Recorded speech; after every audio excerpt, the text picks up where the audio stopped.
I want to start by sharing a quote with you. This is a quote that Dietrich Bonhoeffer said.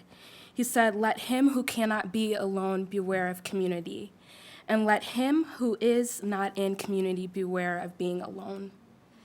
Bonhoeffer's quote is paradoxical and something that I feel like I've experienced here in my time here at Wheaton in the clinical psych program. Let him who cannot be alone beware of community suggests that perhaps being in relationship with others is a risk. There's a cost to it. We all know that there are several reasons that we avoid relationships, right? Not just the introverts in the room like myself, but a lot of other people. We avoid relationships out of a fear of abandonment. We avoid relationships out of a fear of disappointment, and also out of shame that our relationships don't reflect Christ's love for us. Janet Bernardi, author of A Generation Alone, suggests that we often choose aloneness out of a fear of neglect or abandonment. Almost 2 years ago, as I began this program, this fear especially resonated strong with me. And I want to share with you just a journal entry that I wrote. On that day, I wrote, "The temptation to remove myself from people is strong. The depth to my distrust, fear of rejection, and loneliness is great. Can I really be me as a minority here at Wheaton?" That was my first fear. I think the second fear that a lot of us face is the fear of disappointment. This fear says, from Judith Viors, we're reading this book in class called Necessary Losses, and she describes a fear of disappointment. She says, "We once believed that our friends were our friends only when they fit that mythic model.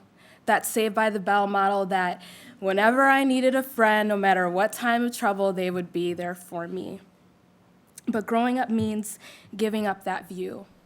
Vior says, "Even if we are lucky enough, we learn at best that these relationships are imperfect connection." So I want to start off by asking you, Wheaton, do you remember when you first experienced this sense of disappointment? The sense that one person or many could not satisfy your deepest desires to be loved and fully known. I think our last fear is that we feel ashamed. As I said before, we feel ashamed that our love for other people does not reflect Christ's love for us. And I think part of that could be because we are not centered in God's love, as Mary Campbell shared with us last week. Favorite author that I've talked about a lot, Ruth Barton, she says that when we are not finding ourselves loved by God in solitude, in the company of others, we are always on the prowl for ways that they can fill our emptiness. So in other words, if we're not centered in Christ's love, we look towards others to fill that emptiness. These struggles, the fear of abandonment, of disappointment, and of shame, all confirm, as Luke McFadden suggested a few weeks ago, that if we are going to enter into a relationship with others, this will be a courageous love. And I want to invite you into that courageous love today. Now, if you're anything like me, after this long list of hardships, you may ask yourself, so why take the risk, Pam? Why plunge in? And a friend of mine, while I was preparing this talk, he actually asked me that. He's like, "Pam, are you talking to convince yourself that relationships are worth the risk?"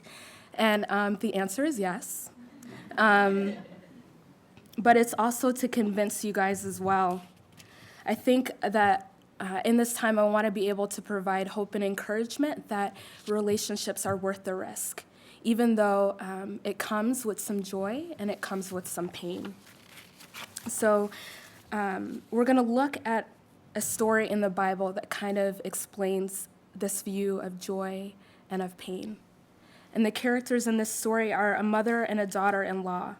Both have lost their husbands and are without children. One of them is so distraught that she decides to change her name, that she's going to be called Mara, which means bitter. While the picture certainly feels bleak, I believe that the suffering in these women's lives is what unites them to be loyal to one another and to love one another. And this is hard to grasp, and so I want to say it again. I think that the suffering in their lives is what unites them with deep loyalty and love for one another.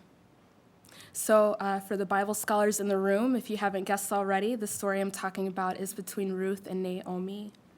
Found in the book of Ruth, the commitment of their relationship reaches beyond familial duty. Naomi has decided to return to Bethlehem. This is about 10 years after her husband has died. And she is going to head back to Bethlehem with her daughter-in-laws, Ruth and Orpah. And I don't even know how far they were in the journey, but Naomi decides, you know what? I think you guys can turn around and go back home. She says, "Return home, my daughters. Am I going to have any more sons who could become your husbands?" Even though the journey would be long and Naomi didn't have her husband's family to return to, her love for her daughter-in-laws propelled her to send them away and to set them free from their duties. And I think perhaps that maybe Naomi was trying to set herself free from the pain that she has experienced these past few years. Wheaton, have you ever felt that tension of losing a loved one or experienced pain? And in the midst of that pain, you've experienced a community that has come alongside of you. Their love is great and you feel well cared for. And the moment subsides, people's lives go back to normal, but your pain is still there. And I know that there have been times for me where I think to myself, there's no way that I could ask for anyone else to come and care for me because they have their own lives to live. It's as if in my head I think that there is some type of love quota that they've reached. And I can't ask them for any more support. And so just as my tears were starting to flow, I think that for these women, they wept. They wept for their pain, they wept for their journey together, and they wept for the dear relationship that they were saying goodbye to. Orpah kisses her mother-in-law goodbye, but Ruth chooses to cling to her, our friend Ruth. Ruth says, "Don't urge me to leave you. Where you go, I will go, and where you stay, I will stay. Your people will be my people, and your God, my God. Where you die, I will die, and there I will be buried."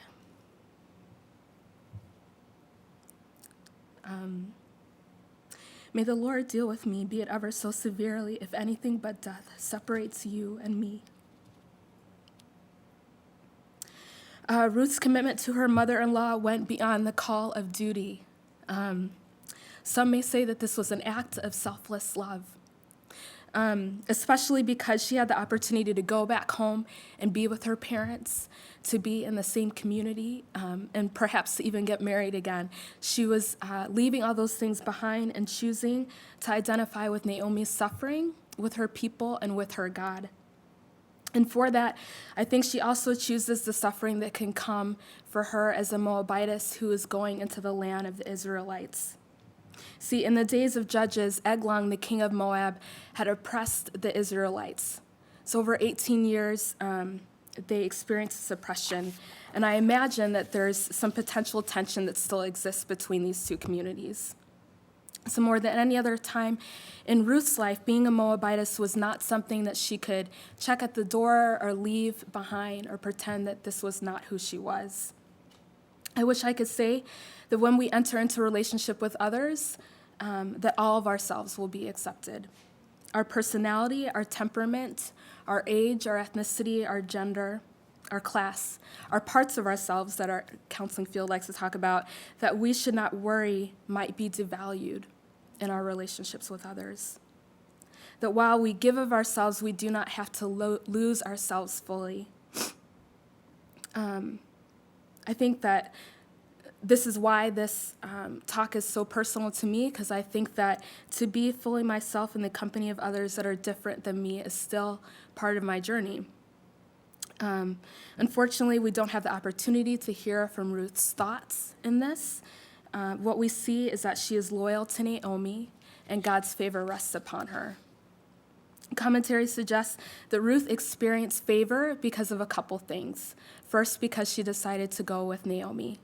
Secondly, because of the law of Leviticus 19, which says that farmers couldn't harvest the corners of their fields so that the poor could collect the grain.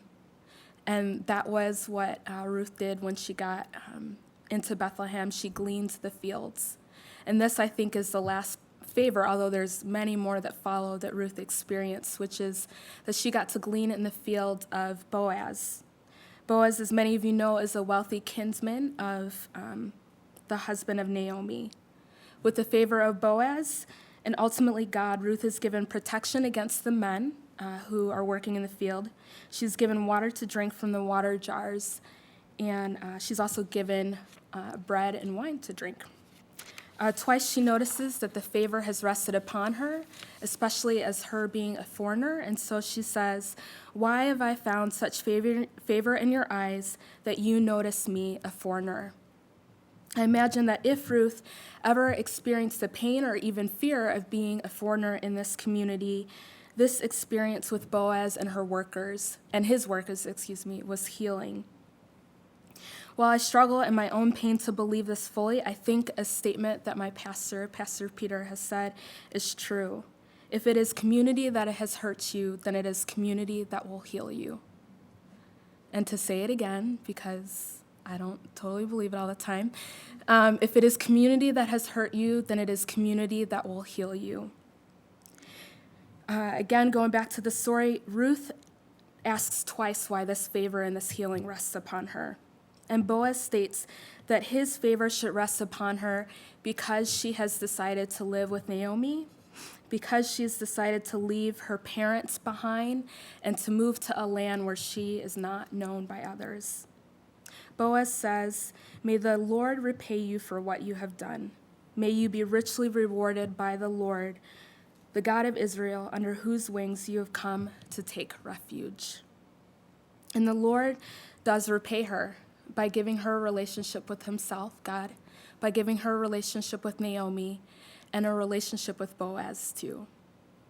Now, I want to highlight this part about having favor with Boaz.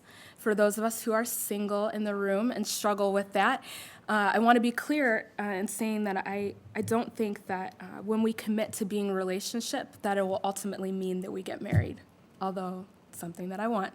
But I do think, and my friend Kate described this to me, she said that when we put ourselves in a relationship with others, we are paving the way for others to get close to us and for us to be close to them. So that is the benefit of relationship.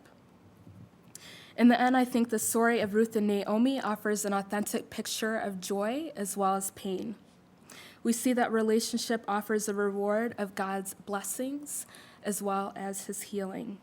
But we do have to risk the fear of abandonment, of disappointment, and of shame. So what has happened to me since I began this clinical psych program? I would say that I continue to notice my longings for community and my fears for it.